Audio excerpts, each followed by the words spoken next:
রাজবাড়ী পাংশা সাজুরিয়াতে চাপ কলে চাপ দিলেই অঝরে ঝরছে বিশুদ্ধ খাবার পানি।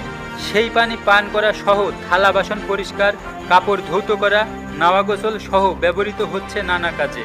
শিশু থেকে শুরু করে বয়স্করাও তৃষ্ণা নিবারণ ছাড়াও নির্বিঘ্নে ব্যবহার করতে পারছে কোনো প্রকার পার্শ্ব প্রতিক্রিয়া ছাড়াই।